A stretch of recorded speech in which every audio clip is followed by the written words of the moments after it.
You're listening to an Airwave Media Podcast. Ryan Reynolds here from Mint Mobile. I don't know if you knew this, but anyone can get the same premium wireless for $15 a month plan that I've been enjoying. It's not just for celebrities. So do like I did and have one of your assistants switch you to Mint Mobile today. I'm told it's super easy to do at mintmobile.com/switch. Upfront payment of $45 for 3-month plan, equivalent to $15 per month required. Intro rate first 3 months only, then full price plan options available. Taxes and fees extra. See full terms at mintmobile.com. An all-new season of The Secret Lives of Mormon Wives is now streaming on Hulu and Hulu on Disney+.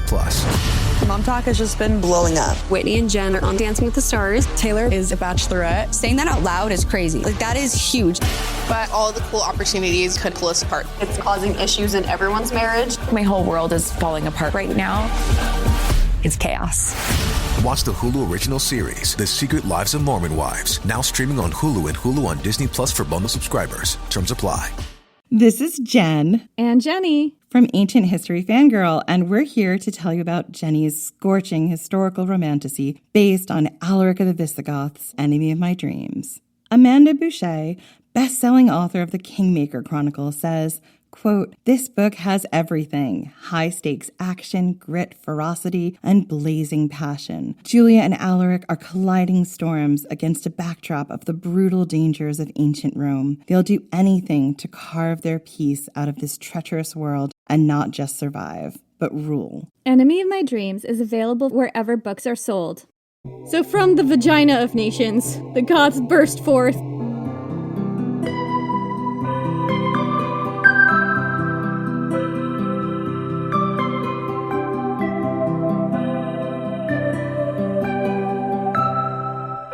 Born ready, give me the Goths. I've got a fever of Gothic needs, 'cause I'm born ready. I'm Jenny Williamson.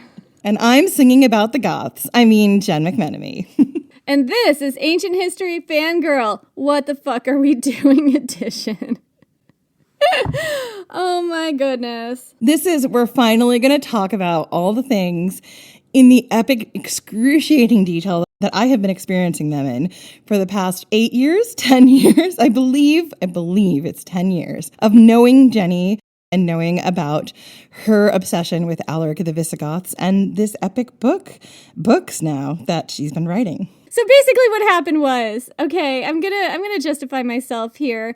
You don't need to justify yourself. Like, it's exciting.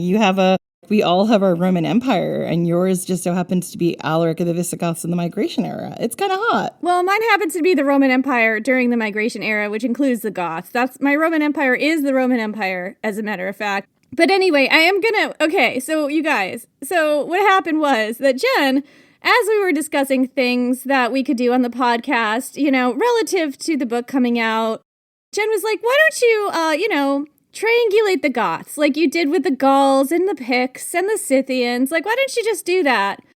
And I was just like, why don't I just triangulate the Goths? Why? And then I went and cried.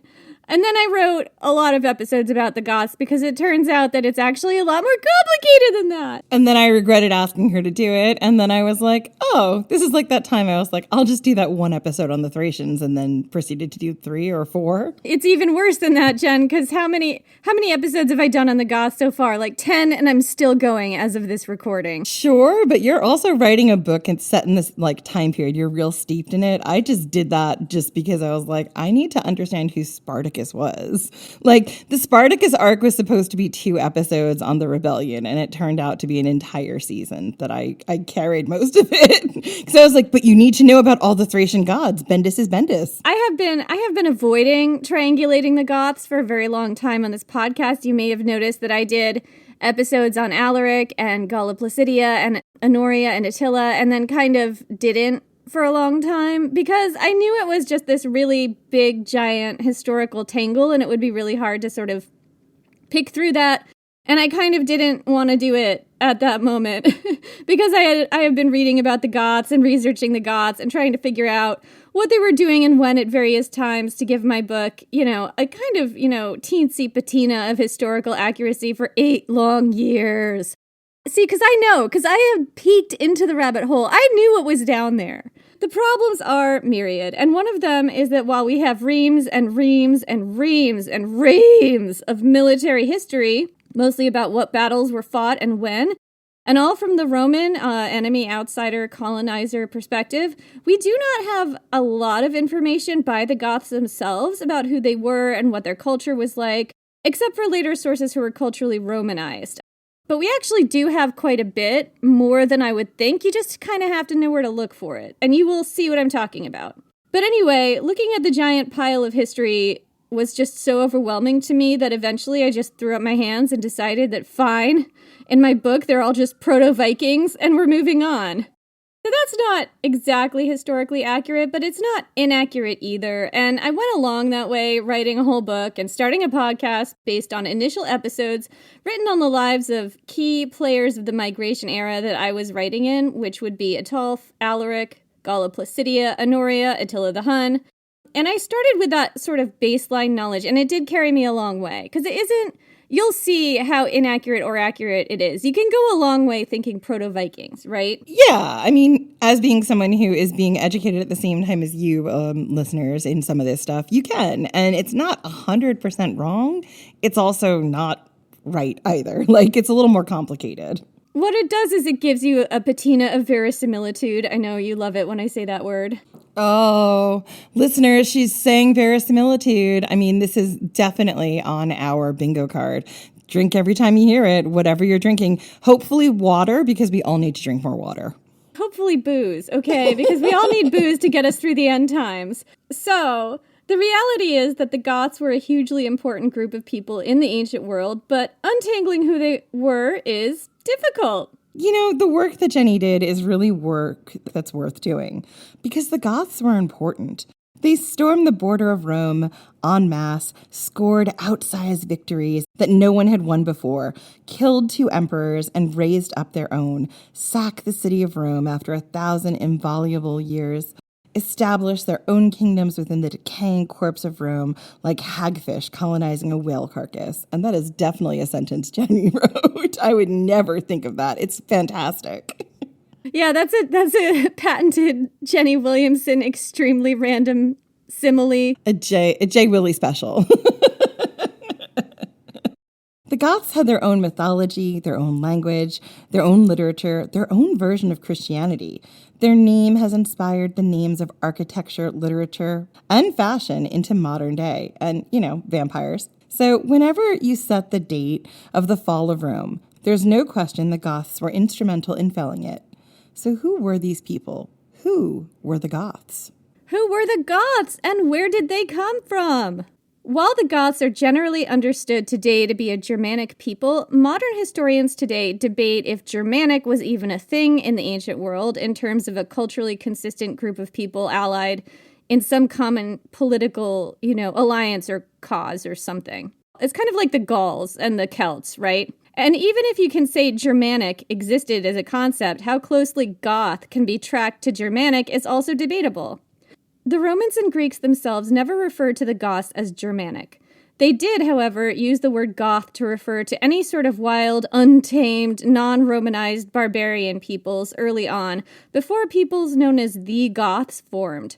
Early on, they used the word Goths interchangeably with Scythians, so you see a lot of reference to Scythians in the earlier records when what they mean is Goths. Adding to the confusion, later medieval writers would use the word Goths to refer to any Germanic peoples, whether they would have been part of the groups referred to as the Goths in the ancient world or not. Interestingly, according to the Goths' own understanding of themselves, they may in fact have been Scandinavian. It turns out that the Goths did have an origin story that they told themselves, as told by a guy named Jordanes. Jordanes was a mid-level government bureaucrat in the Eastern Roman Empire in the 500s AD. At some point, he was the secretary of a man called Guthungus Baza? Guthungus Baza. Like, the Goths had really great names sometimes. They did have great names. I'm going to name somebody that in a book sometime. Just you wait. Guthungus Baza, excellent name, was the Magister Militum, a top-level military title in the Roman system, in the Ostrogothic Kingdom of Italy, and a member of the Amalid dynastic ruling family. And don't worry, Jenny is going to tell us all about this in due time. You're gonna wish I would shut up about it by the end of this, let me tell you what. Anyway, these people, I'm just gonna tell you right now, they were all Goths. Jordanes was a Goth, his boss was a Goth, his kingdom were all Goths, his emperor was a Goth, everyone was Goths.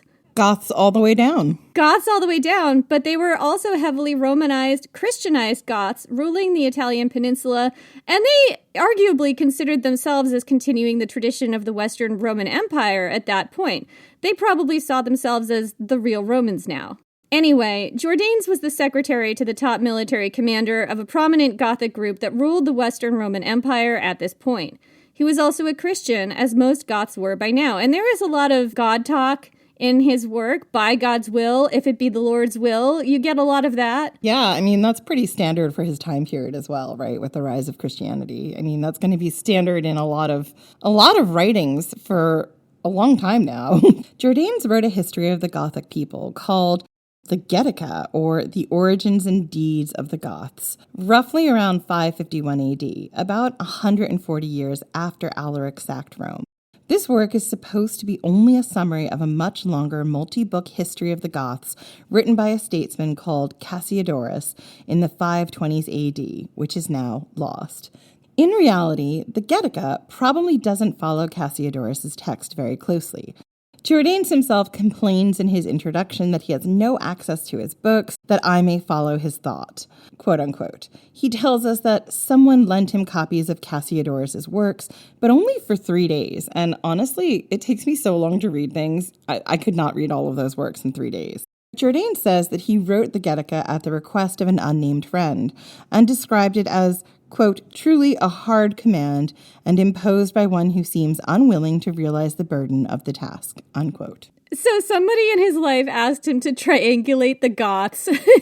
And he was salty, just like Jenny, and was like, excuse me, do you understand what you're asking me to do? And then proceeded to do it and complain about it the whole time. Oh, wait, it's been going on since the 500s AD. There has been some speculation that friend who asked Jordanes to triangulate the Goths was Jen. We just did it. We just speculated right now. Absolutely. Listen, we all know I commune with the past, so it wouldn't surprise me. A wizard did it. Or another candidate is Totila, the last king of the Ostrogoths, who also has a pretty bitchin' name and who ruled at the time, although ruled is kind of a little bit loosely defined here. They were kind of in a civil war, I guess you could say.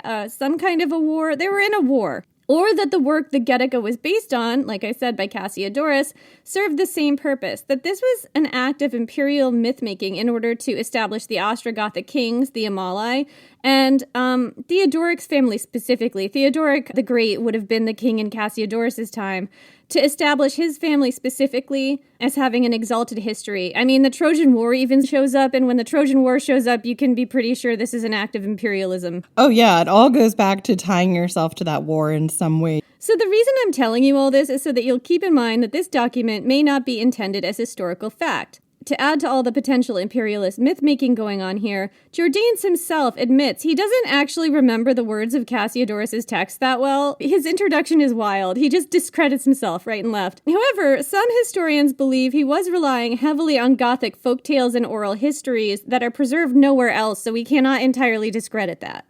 Yeah, which is probably true. On the other hand, there is a lot in the Getica that is just flat-out fantasy. For instance, Jordanes names Zalmoxis, a Thracian demigod from Herodotus' histories, as one of the Goths' ancestral kings. That means, Jenny, that they are all descendants of Ares. Just telling you. The idea that they're Thracian kills me. You know, they're all descendant of these Thracian demigods and go back to Troy, but whatever. Jordanes tells us that the Goths sacked Troy and Ilium, which I think sometimes are used interchangeably, but I'm not sure. Anyway, the Goths sacked Troy just after the Trojan War. What was left there after the war? Who knows? They met an Egyptian pharaoh in their travels. Phososis, who was a made-up pharaoh, Jordanes invented him, and this made-up pharaoh fought a war with the Goths. So it was the Goths versus the Egyptians. It's quite questionable. You should take everything with, you know, a giant salt lick, but don't lick it because it's the ancient world. Don't lick anything in the ancient world. Just don't. Particularly Julius Caesar, no matter how much he tries to trick you. Ew. Don't. He's covered in bacteria. He is bacteria. But what Jourdains tells us about the origins of the Goths has been hotly debated, and even maybe corroborated by archaeological evidence, although that is also debated. It's so much debating. Anyway, let's get into what exactly Jourdains tells us and what everything looks like based on his stories.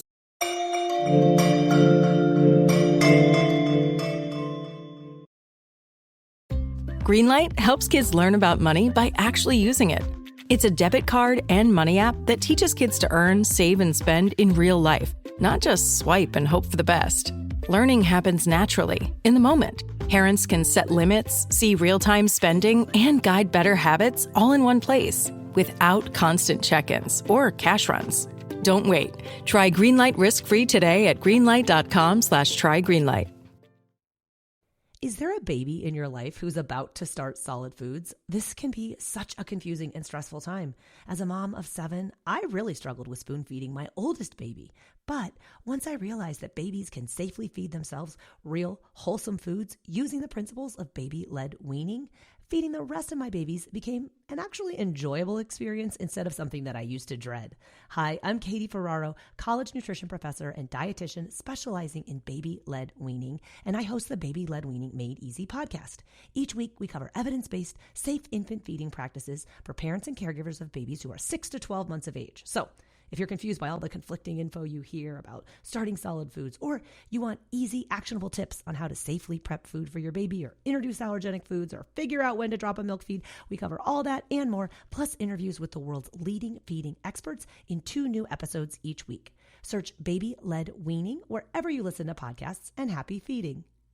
Throughout history, royals across the world were notorious for incest. They married their own relatives in order to consolidate power and keep their blood blue. But they were oblivious to the havoc all this inbreeding was having on the health of their offspring. From Egyptian pharaohs marrying their own sisters to the Habsburgs' notoriously oversized lower jaws. I explore the most shocking incestuous relationships and tragically inbred individuals in royal history. And that's just episode 1. On the History Tea Time podcast, I profile remarkable queens and LGBTQ+ royals, explore royal family trees, and delve into women's medical history and other fascinating topics. I'm Lindsay Holiday, and I'm spilling the tea on history. Join me every Tuesday for new episodes of the History Tea Time podcast, wherever fine podcasts are enjoyed.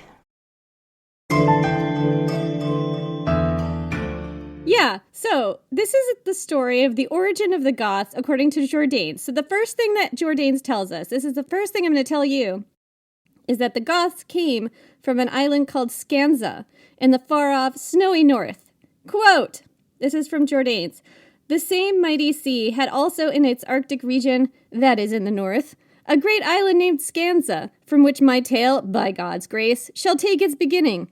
For the race whose origin you ask to know burst forth like a swarm of bees from the midst of this island and came into the land of Europe." This description is in line with what the ancients thought of Scandinavia at this time. So there are a lot of historians who have thought in the past that Scanza was Scandinavia. And this description is in line with what the ancients thought of Scandinavia at the time, that it was an island, basically, and this island had to have been Arctic.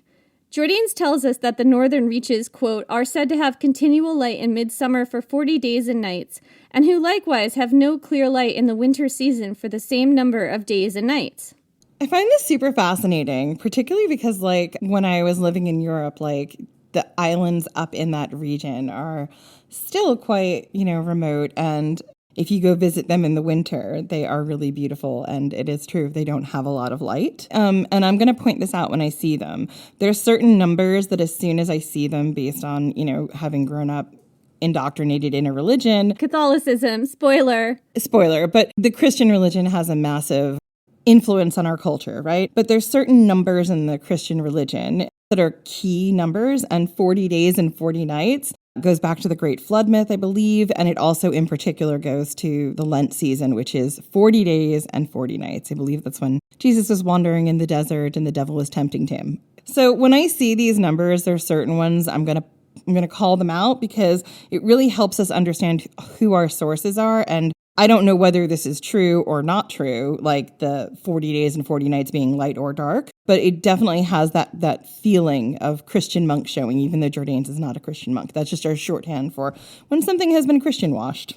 Yeah, well, there is a Christian gloss on this to an extent because Jourdain's was a Christian, but it's not the same Christian gloss you're going to get when it's monks from the 1000s AD copying things down on vellum.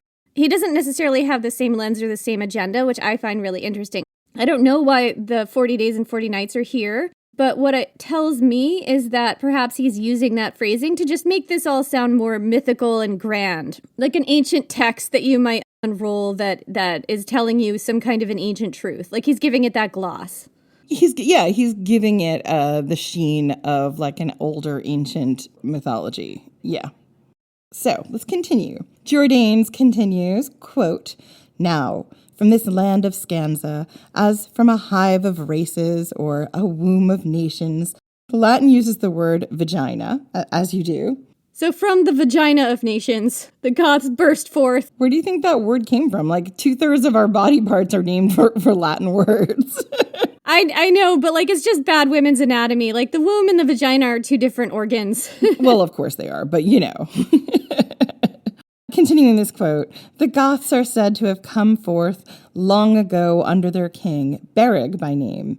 As soon as they disembarked from their ships and set foot on the land, they straightway gave their name to the place, and even today it is said to be called Gothiscanza." So the Goths originated on an island called Scanza and crossed over to a place called Gothiscanza. But they did not stay in Gothiscanza long. From there, they moved on, warring with and displacing other tribes for multiple generations of kings, until coming to rest in a place Jourdain's calls Oium. The Romans called this place Scythia. And this is a quote again from Jourdain's.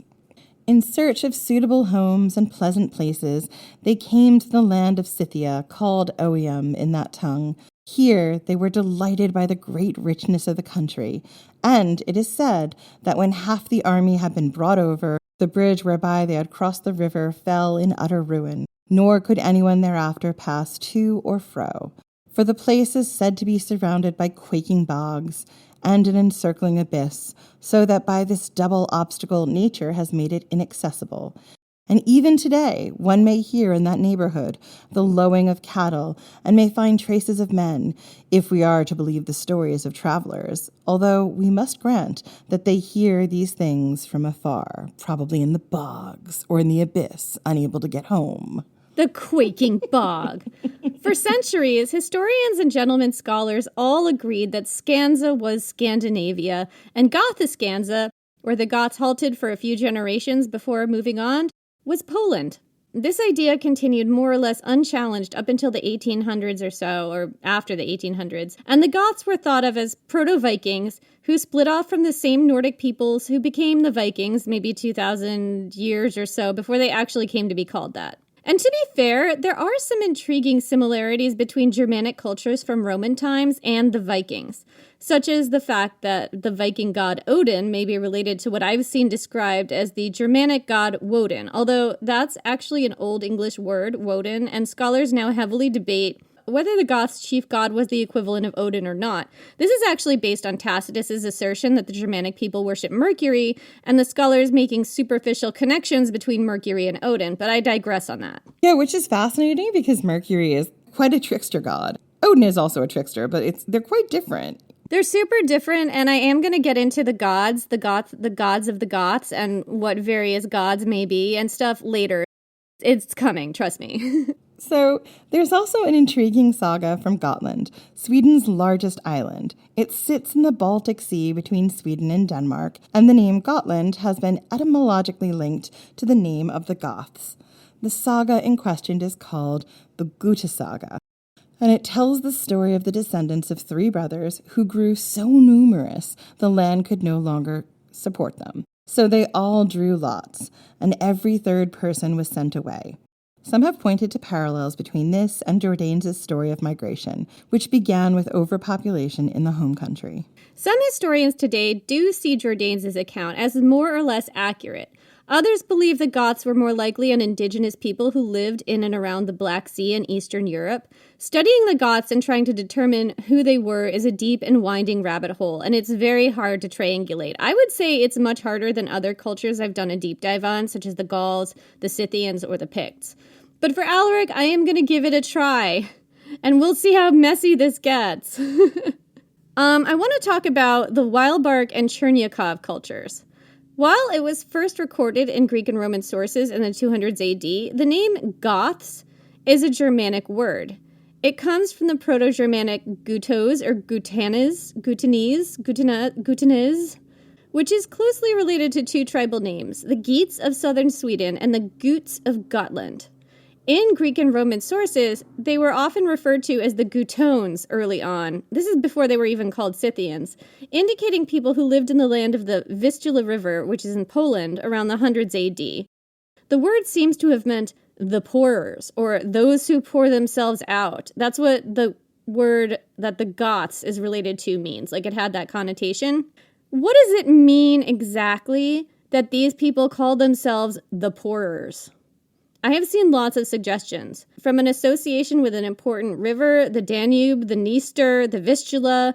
To the concept of Gothic men being seed pourers, basically spooging all over the landscape. Ew! Ugh, I don't know. I'm serious. I have seen that suggested. Meaning they just like took wives and whatever far and wide to, like, I don't know, have a lot of children all over the place, or...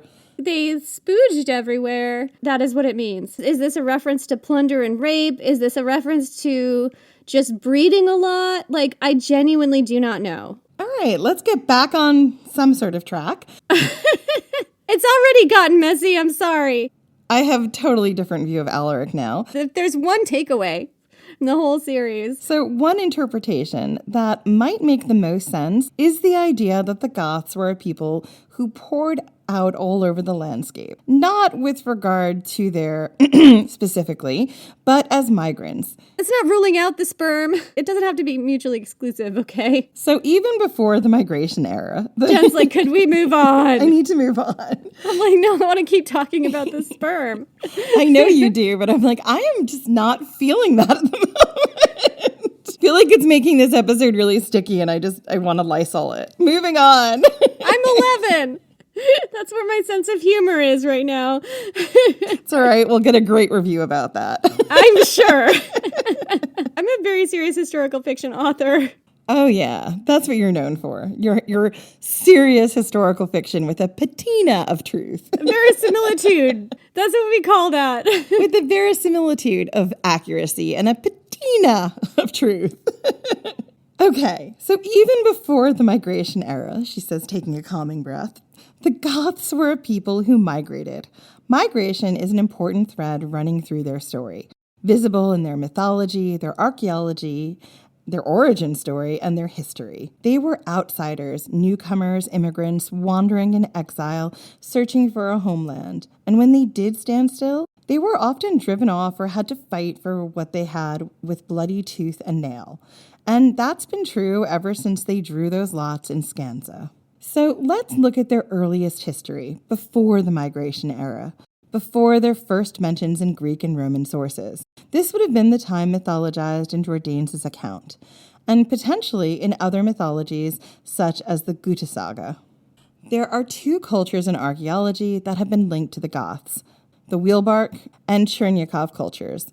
The Weilbark culture is named for a village in Poland, where gentlemen scholars discovered an enormous cemetery in 1873 with over 3,000 graves. It was partially documented at the time of its discovery, but only properly excavated in the 1970s.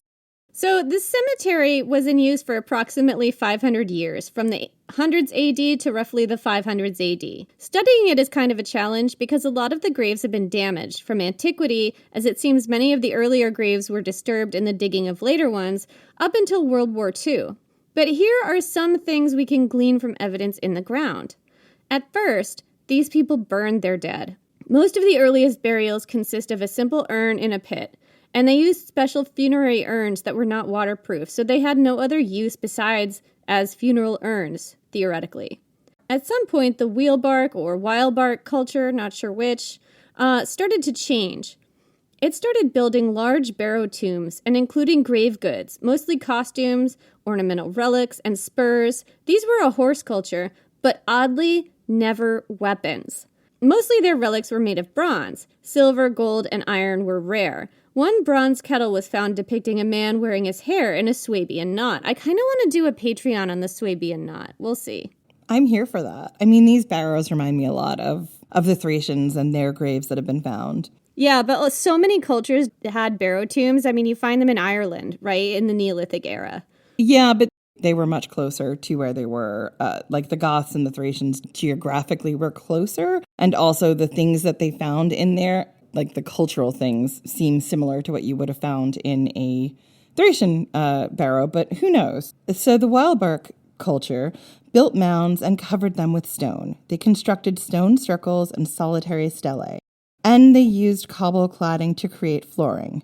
They made ceramic bowls by hand. Women were buried with an ornate fibula brooch on each shoulder. Women's burials became more complex over the years, suggesting rising social status for women. They built Germanic longhouses similar to a Viking longhouse, and there has never been a single weapon found in any of their graves. The increasing complexity of those graves, though, suggests perhaps the culture was becoming wealthier and more stratified, possibly due to trade with Romans. The wildbark culture arose around the time the Roman Empire was beginning to make its presence felt in northern Europe.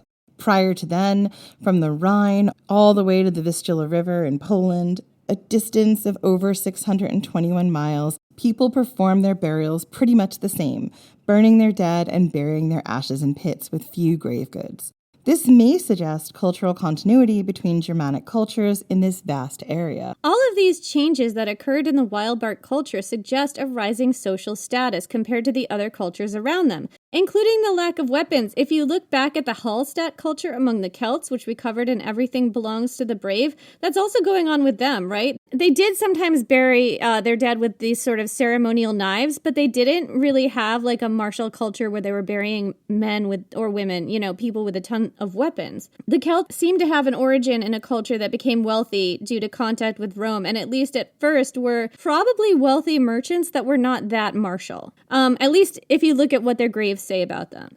Anyway, the people here, the wildbark culture, played a part in the lucrative amber trade in the ancient world. A writer named Pythias, writing in the 330s BC, mentions a group here called the Gutones, who may have been the Goths, and how they collected amber, quote, thrown up from the sea. Amber was apparently so common in this area that people burned it for fuel. I didn't know amber was flammable, but there you are. But amber was a highly valued precious stone to the Romans, and the people of the wildbark culture had a lot of it. An ancient trade route called the Amber Road moved amber from the coastal settlements of the North and Baltic Seas to the Mediterranean world as early as 2000 BC. A complex system of bridges and causeways in this area of Poland associated with the wildbark culture may have been connected to the Amber Road. I think it was in one of my last episodes about the Temple of Artemis at Ephesus, where I was talking about the amber on the statue. Do you remember how important amber was to them? And I think they felt like it had like this other world kind of like lightning in a bottle like quality to it. It was used a lot in creating their worship statues and temples and stuff. And I get that because amber is like it's so beautiful.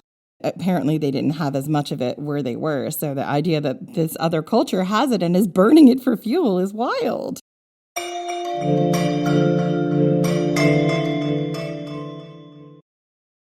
This episode is brought to you by Redfin. You're listening to a podcast, which means you're probably multitasking. Maybe even scrolling home listings on Redfin, saving homes without expecting to get them. But Redfin isn't just built for endless browsing.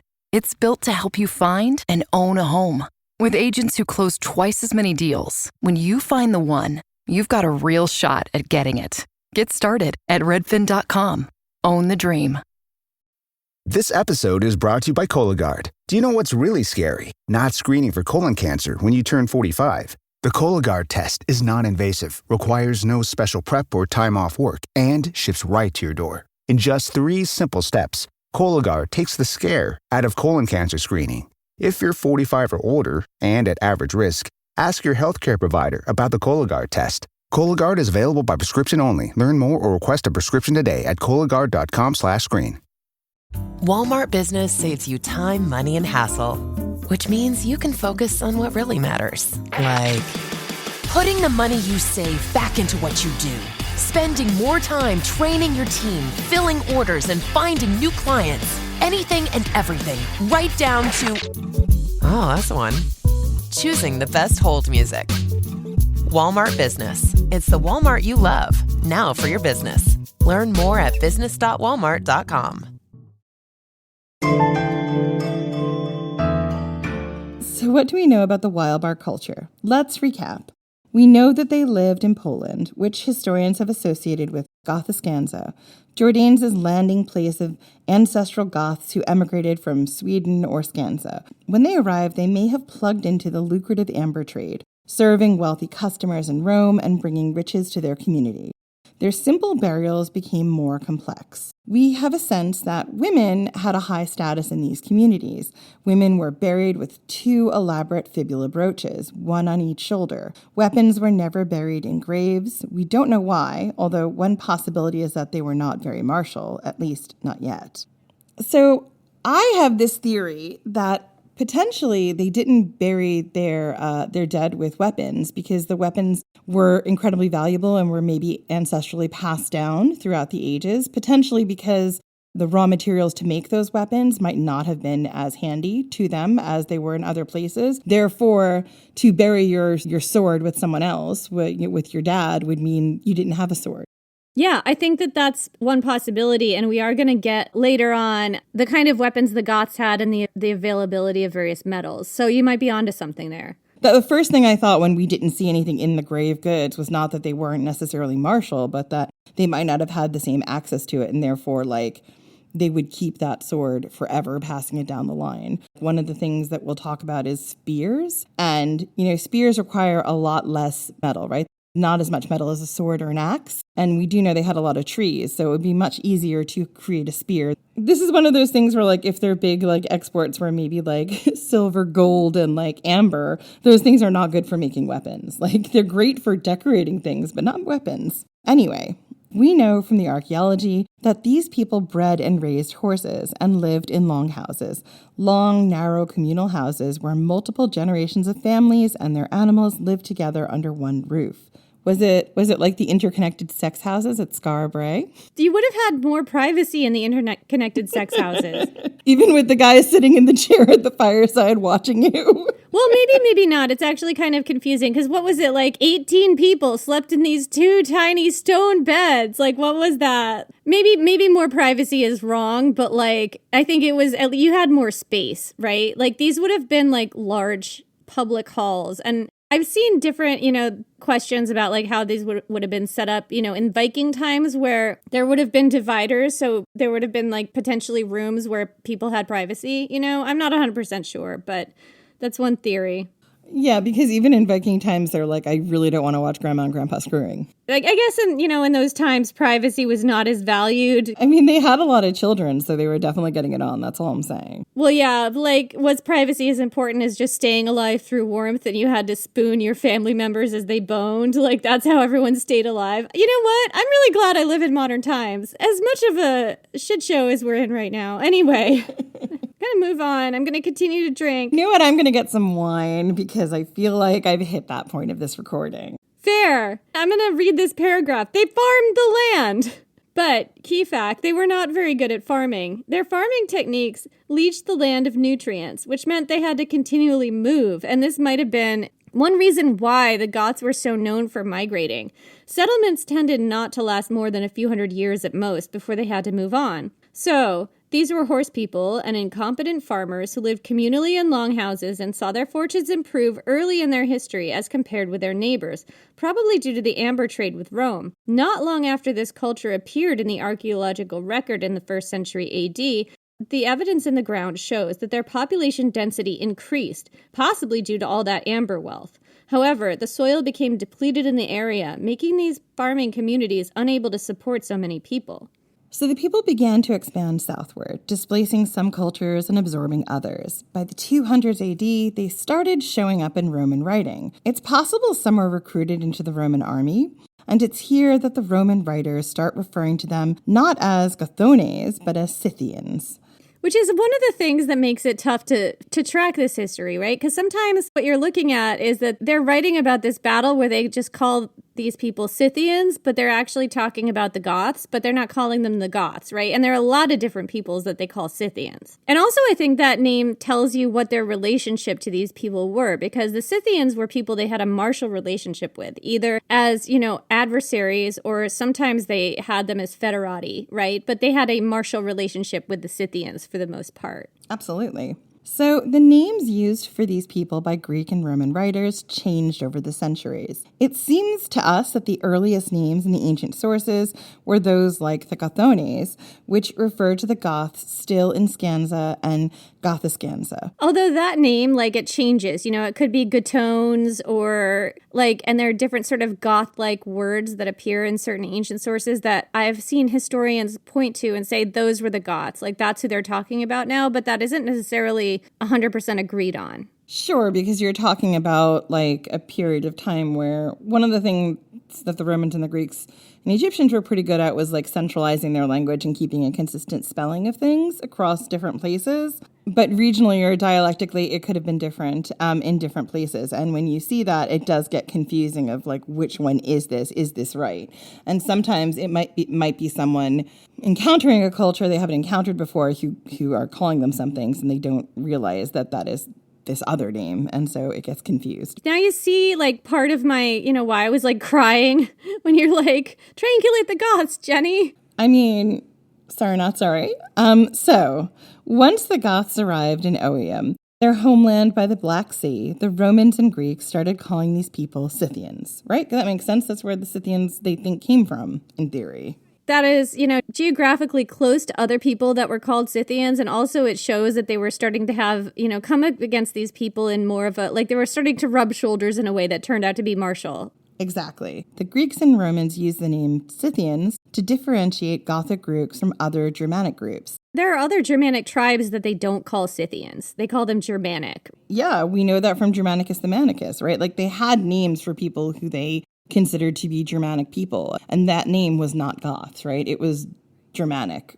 Yeah, they didn't equate the two at the time. So this is true until around 238 when the word Goths started appearing in the ancient sources. So not everyone agrees that the Weilbart culture was in fact the Goths as described by the ancient sources. While some historians see the journey of the Weilbart culture as proof of Jourdain's account, others say that that's just projecting a myth onto a migrating culture that had nothing to do with that myth. We don't know what the truth is, and we always have to go back. Barry Strauss is my lodestar here, where he's just don't take an already established story and try to paste it on history, because it's not always true.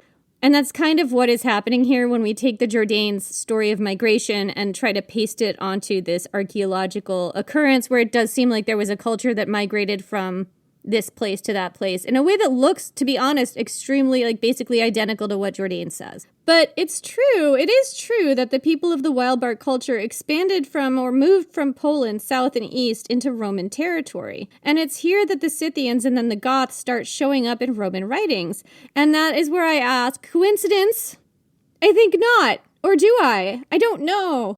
According to Jourdain, the Goths absorbed, warred with, defeated, and chased off other groups they came in contact with. This was not an entirely peaceful migration. However, archaeologists believe their migration also included women and children, and that's always been true of the Goths and other Germanic peoples. They were always bringing women and children along with their armies.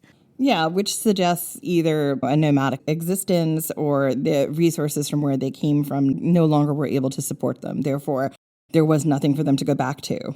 They didn't have a place to leave these people. So, they didn't have a safe place to leave their women and children. So they had to come. In 238 AD, the frontier town of Histria, in what's now Romania, was sacked by the Goths. This is the first major altercation between Goths and Romans that we're aware of.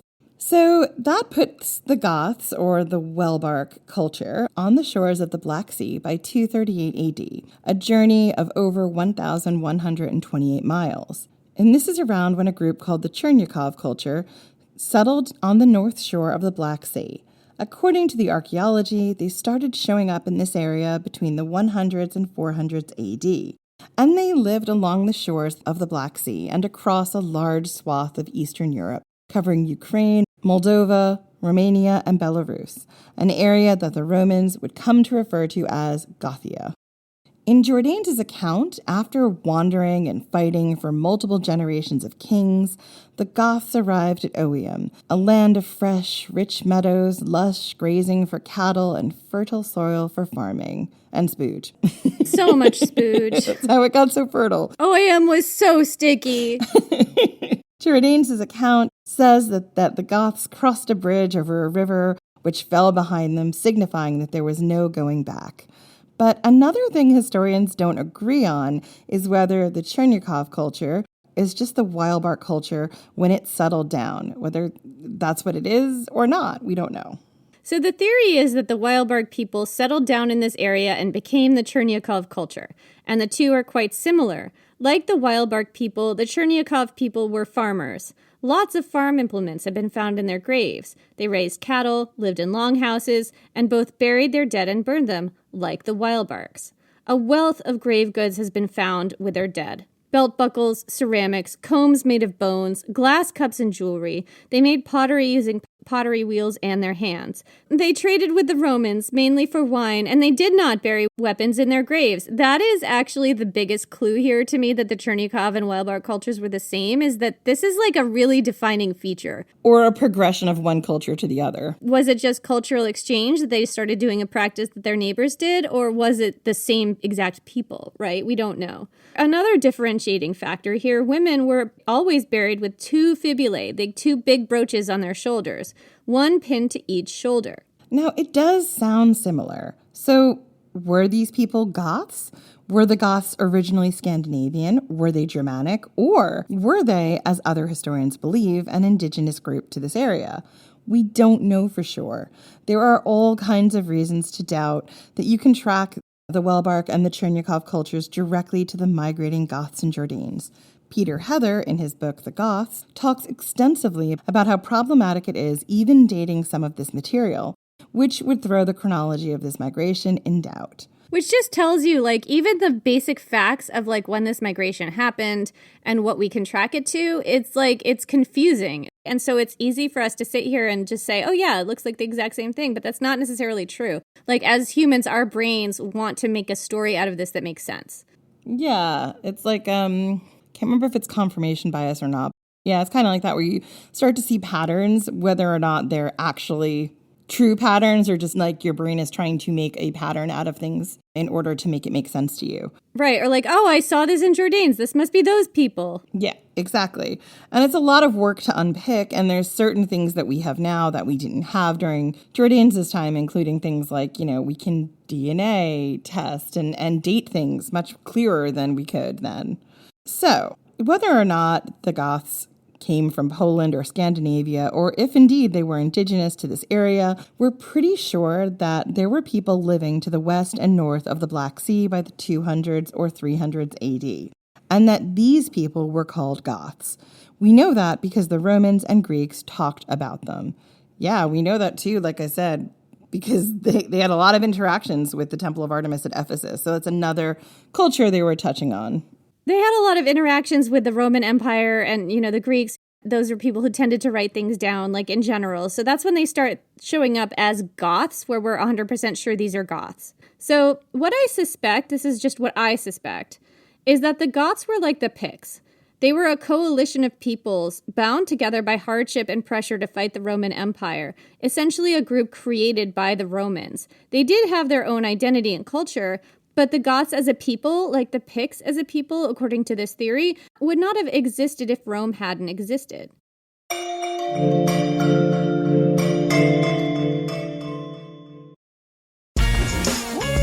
Refreshing wild cherry cola meets smooth cream. The treat you deserve. Pepsi Wild Cherry and Cream. Treat yourself. Raise the rudders! Raise the sails! Raise the sails! Captain, an unidentified ship is approaching. Over. Roger. Wait, is that an Enterprise sales solution? Reach sales professionals, not professional sailors. With LinkedIn ads, you can target the right people by industry, job title, and more. Start converting your B2B audience today. Spend $250 on your first campaign and get a free $250 credit for the next one. Get started today at linkedin.com/campaign. Terms and conditions apply. No one hates history, they just haven't found the right teacher yet. Or in this case, a nerdy best friend who loves to tell you all about world history, women's history, and weird history. Hi, I'm TK, the creator of For the Love of History podcast, a place for people who want to learn more but don't know where to start, and history lovers who want to break from the mainstream. From rat trials to warrior women, we cover topics from every country and era. Whether you're a history expert or just starting out, there's a place for you here in the Time Machine. So join me every Friday on your favorite podcast platform and YouTube for a brand new topic. See you there. Bye.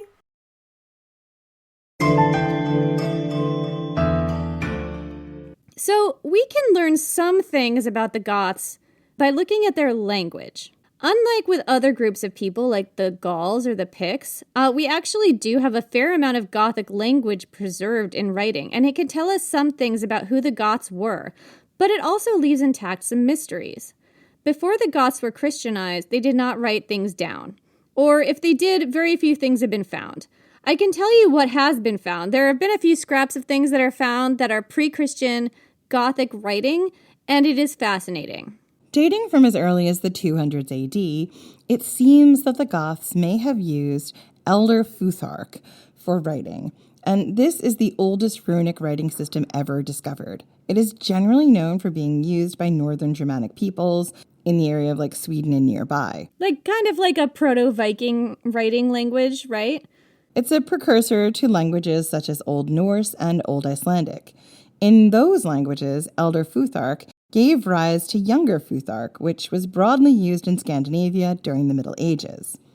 Anyway, Elder Futhark dates from before the northern and eastern Germanic peoples split up. At least that's what it looks like to us. Yeah, I was trying to figure this out. There's Eastern Germanic and Northern Germanic languages, right? But that division happened, I think, around the time the Weilbart culture moved, which is super fascinating. Or maybe potentially afterwards. So Elder Futhark was writing the same language. Those two languages were basically the same language at this point, is what I'm seeing, but I'm not 100% sure. I'm just looking at these two dates and making that assumption. Seems fair to me. And it's possible, if we're going with Jordanes' story, that the Goths carried it with them, this language with them, when they emigrated. A very tiny amount of Elder Futhark has been found in the Eastern Germanic territories associated with the Goths during this time, that may have been used to write in Gothic, and these include the Ring of Petroasa. So this is a golden torque found in southeast Romania in 1837, dating to around sometime between 250 and 400 AD. After its discovery, it was stolen and cut in half by a goldsmith in Bucharest. It was later recovered, but the runes were damaged. There were 15 runes on the torque, and there have been a lot of different translations of these runes that I've seen, and they're varied. They're really different. One chunk of interpretations that I've seen includes sacred to the Gothic women, sacred to the Jove of the Goths, sacred inheritance of the Goths, dedicated to the Gothic female warriors, and dedicated to the temple of the Goths. The word for Goths in these rooms has been interpreted as Gutanio. The next one is the Spearhead of Kovel. This spearhead, or lancehead, was found in central Ukraine in the 1800s, dating to the early 200s AD, around the beginning of when the Goths started appearing in Roman sources. What's funny is that the translation is something like target rider. It was stolen by the Nazis in the 1930s and has since then been lost.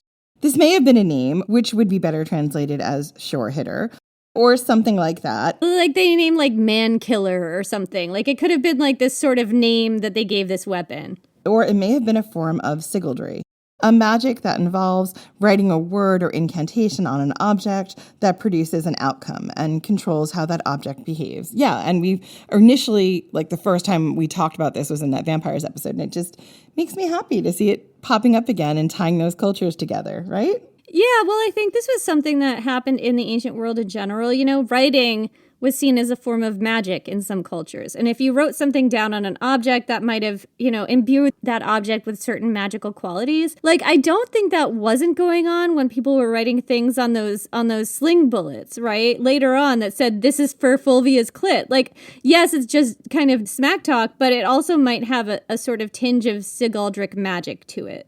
Absolutely. And I think like one of the things to remember is a lot of us now come from a highly literate society. Many people were not as literate as we are today. So if you knew someone who could write, that was its own form of magic, being able to write down and preserve things and read these things. And as someone who makes their living mostly from writing, I love the idea that the ancients would be like, you're magic. And I'd be like, why, thank you. There is something magical about opening a book that somebody wrote down like 2,000 years ago and they can still share their thoughts with us. Like, I do find that magical, you know? There's something transformative to me about reading like Medea, the ancient Greek tragedy, and still connecting with that character who was written thousands of years ago and finding the relevance in that story into today's world, right? Like, that is magic. I can be both in the ancient times thinking about the context there and also here and the heart-wrenching similes we can draw from our modern world. But like the storytelling of that, like the fact that you can look at some scratchings on a paper and get all of that emotion and all of that storytelling out of that is its own form of magic. Just the act of reading that and having these ideas transmitted to you across such a gulf of time, which isn't necessarily what Sigaldric magic is, but it is what the magic of writing is. And Sigaldric magic reminds me a lot of what we're going to see in some of the early Christianity stuff, which we'll get to in other episodes. Anyway, so there have been, as far as I know, 3 other items with Elder Futhark runes in what may have been Gothic. A spearhead in Germany, a spindlehead found in Romania, and a belt buckle found in Germany.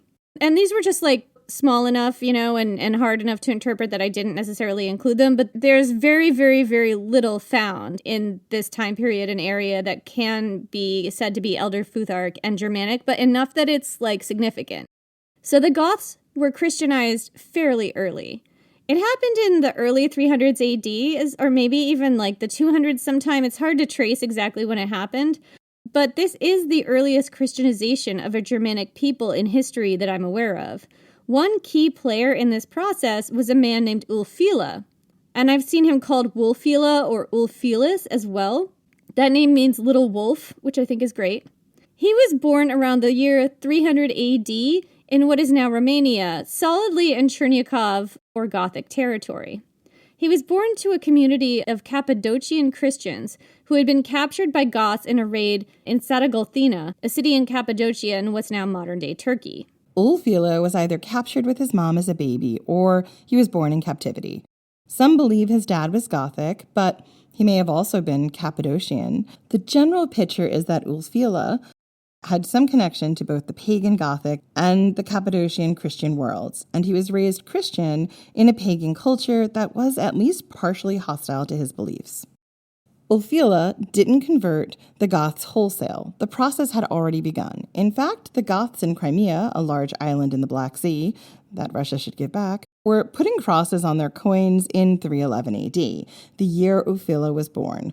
What Ulfila did do was eventually become a bishop, and he translated the Bible into Gothic. Yeah, he was one of those very early Christian figures, and I get into him in more detail later. But for now, I'm just talking about this one topic. So this is the Ulfila or Ulfilas or Wulfilas Bible.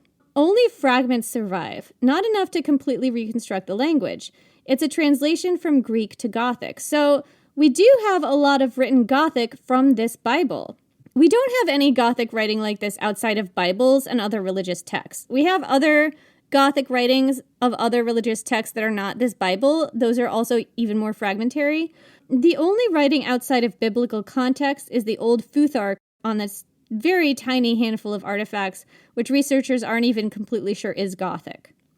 Ulfilas invented his own script, which some scholars say is derived from the Greek alphabet. There are a few runic letters he used to express sounds that didn't exist in Greek, and while some scholars believe that these were Old Futhark, that is not universally agreed upon. It would seem that these runes that he used are kind of wonky. Some scholars believe that Ulfila just didn't know the runes that well. Others believe that he purposely avoided using the real runes because of their pagan power, their magical sigaldric properties. He was terrified of pagan magic getting into this Bible and infesting it. He did not want it possessed by demons. That's the thing. Absolutely. And you know what? I'm here for you, little wolf. Like, I get what you're doing. I get that. Like, having been indoctrinated early, that would be a fear I would have if I wrote those runes down while translating the Bible, that they would somehow have demons in there. I get you, Guy. That seems logical. It seems super logical. And again, like, you have to understand that there are some things in early Christianity that feel quite pagan and are quite scary. Even today, the belief in transubstantiation, where you have like this bit of bread that becomes Jesus's body, right? And you've got the wine that becomes the blood. Like, if you believe that that is really happening, you know, it's not that far of a cry for sigaldric magic, right? Like, if you write this rune down and this rune means like the demons, then maybe you're going to conjure them and they're going to come out of this Bible every time you read it. Like, I get it. Old Futhark is terrifyingly powerful in a way that the writing that he was doing, he was inventing a script that wouldn't do that, potentially. This is my fan fiction. I don't think you're wrong. I think that's actually what he was doing. I think he was very conscious of the beliefs of his people coming up against this new religion and where that power was in language and what it could potentially do. Yeah, because they would have had a really different worldview from even modern Christians or even medieval Christians. And, you know, the Christian religion has changed a lot over the centuries, and I'm not schooled enough in early Christianity to be able to tell you how sigaldric it was, but I suspect there is some of that there too, you know? But anyway, so it's from this Bible that we get the sense that the Gothic language was an East Germanic language, but Ulfila's Bible is not as purely Gothic as it seems. It's full of borrowed Greek words and usages. Linguists believe the syntax of the sentences is often copied directly from Greek, so it doesn't necessarily reflect Gothic as it would have been naturally spoken. Sure, he's doing kind of a direct one-for-one translation. He's not prettying it up, which I get, having translated a lot of dead languages. Like, you can do a real nice translation that makes sense, or you can just translate it word for word. So, what can we glean about the Goths from their language? We know that Gothic was an Indo-European Germanic language. It had 3 genders. Three genders. Suck it. It preserved many of the ancient features of Indo-European that more current Germanic languages have lost. But it had 3 genders. Gothic was an Eastern Germanic language, as we said, and you'd think that would tell us something about whether the Goths were originally Scandinavian or not. I don't know, maybe? I mean, if they were, wouldn't their language be a North Germanic one, like the languages of Scandinavia? Well, North Germanic only split off from East Germanic around 200 AD, from what I can tell, which is a bit after the time the Weilburg culture migrated from Poland. So not necessarily. It just depends on when they migrated. These are the little rabbit holes I can go down where I'm having a flappy panic over this for 2 hours, trying to figure out when this person migrated from there. In the Ulfila Bible, the word for Goths was Gutans. Some scholars believe it is related to words such as Guts, potentially, Geats, and Gotland, all words for ancient tribes and regions in Sweden, but again, this is more or less conjecture. But what do we know about who the Goths were as a culture? We talked about their archaeology a little bit, we talked about their language a little bit, but what did these people wake up and do? Well, like everything else with the Goths, we know a lot and a little at the same time. And we will tell you all about it in the next episode. So we'll be back in 2 weeks. In the meantime, find us on social. We're mainly on Instagram at Ancient History Fangirl. We're on Threads. We also have a Blue Sky account that we're trying to sort of be more active on. Yeah, we're trying to migrate off of Meta-owned platforms. I would say we're still too active on our Instagram account to leave, but everything else, we're not really on Twitter anymore. We're not on Twitter any longer. It's just a historical account of us on there. So as the person who does our social, we are on Facebook. Our Facebook posts feed directly from our Instagram. They're just linked together. Sometimes our Threads do the same. We're more active on Threads. We're going to try and be more active on Blue Sky. Instagram is still a more natural home for us. When there is a viable alternative, we will be leaving Instagram, I imagine. We are also somewhat active on TikTok when there's content to put up there. All of these platforms are problematic right now, so we don't know. You guys, where are you? You tell us. Yeah, tell us where you are. Like we said, for now, we don't have real viable alternatives, so we're staying where we are. And we do love to hear from you, so do say hi to us. But at any point, when we have better alternatives, we will probably be migrating off those platforms. So anyway, you can join our Patreon at patreon.com/ancienthistoryfangirl. Yeah, I will say our Patreon, we are much more active on. A lot of the posts that we would have normally just had on social are now on our Patreon. You can join as a free member, although we do prefer it if you join as a paid member. But I try to put all of our social posts open to anyone who joins. Not our episodes, but like things you would normally see on Instagram or TikTok. You do get things on the Patreon if you join as a paid member that are worth joining for, like extra episodes. Jen and I film videos. We do extra episodes. We do all kinds of things for our paid members. You get all the main feed episodes a day early. And ad-free. And you get at least 2 extra episodes a month from us, usually on different rabbit holes and deep dives. Sometimes they're videos, sometimes they're audio. You know, we say it all the time, but the podcast does not pay enough for the amount of work it is. The Patreon is really what keeps the lights on. And it's what keeps us able to come back to you every other week, sometimes every week, and tell you these stories and bring these people back to life. And in a place where history is being eroded, I'm glad we're able to do this work, and we want to be able to continue doing it. And if you want to help us, Patreon's the place. Yeah, so anyway, we do have some patrons to thank. It's kind of a long list because we have not recorded a new episode in a while, so we've got some people to thank, and apologies if we mispronounce your name. We hope we don't. Nancy Pasquarello, Leola, Laura Muchensky, Allison Eversman, Jay Stringer, Natasha Richardson, Eric Kuhnholm, Gina, just Gina. Is my name Jeff? That's a you question, Jeff. That is a question, Jeff. Maeve Healy, Linda Garvey, Mary Kay Von de Velde, Kelsey Gooch, Maya, just Maya, DCBW, Dickaboo, Veronica S., Vicky Alvier, Myra Davis, and Kitty. That's it for us. We will see you whenever we see you next. Probably in 2 weeks. Thank you so much for listening.